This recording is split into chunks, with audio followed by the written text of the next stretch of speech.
पेड़ हमारे सच्चे साथी। पेड़ हमारे सच्चे मित्र होते हैं। वे हमारे वातावरण को स्वच्छ बनाते हैं और हमें अनेक प्रकार की वस्तुएं देते हैं। हमें पेड़ लगाने चाहिए और उनकी रक्षा करनी चाहिए। पेड़ों से हमें क्या क्या लाभ है, आओ पाठ पढ़कर जाने। कक्षा शुरू हो गई थी, किंतु अतुल और उसके कई सहपाठी अभी तक कक्षा में नहीं आए थे। अध्यापिका ने सोचा, आखिर ये बच्चे हैं कहाँ? वे कक्षा से निकलकर मैदान में आई। उन्होंने देखा अतुल और उसके मित्र पेड़ पर चढ़े हुए थे। वे पेड़ की डालियां, पत्तियां और फल तोड़ रहे थे। अध्यापिका ने डांटते हुए कहा, बच्चों नीचे उतरो। लड़के चुपचाप पेड़ से नीचे उतर आए। अध्यापिका ने अतुल को बुलाया और कहा, तुमने ही सबको पेड़ पर चढ़ने के लिए उकसाया होगा। अतुल चुपचाप खड़ा रहा। इतने में साहिल बोला, मैडम जी, अतुल ने ही सब डालियां तोड़ी हैं। अध्यापिका ने अतुल के सिर पर हाथ रखकर कहा, अतुल, तुमने पेड़ के मालिक से पूछे बिना फल तोड़े और ये पत्तियां और डालियां भी तोड़ डाली। यह बहुत बुरी बात है।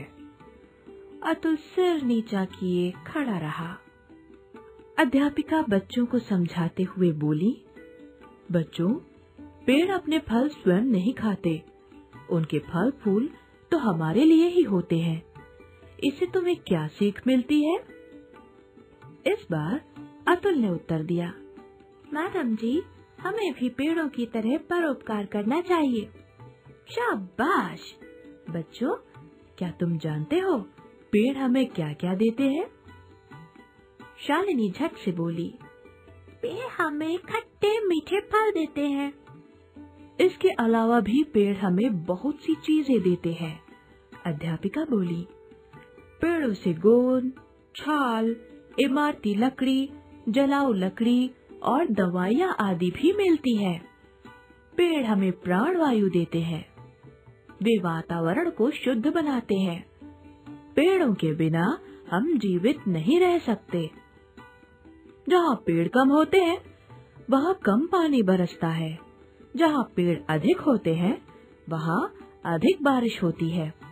अब्दुल बोला, मैडम जी, हमें तो इन बातों का पहले कुछ भी पता नहीं था। अध्यापिका बोली, जिस देश में घने जंगल होते हैं, वहाँ बाढ़ भी कम आती है। पेड़ मिट्टी का कटाव रोकते हैं। ये खेतों की मिट्टी को उपजाऊ बनाने में भी सहायक होते हैं। अतुल आश्चर्य से बोला, मैडम जी, तब तो पेड़ हमारे लिए बहुत कुछ करते हैं। हाँ अतुल, पेड़ हमारे सच्चे मित्र हैं।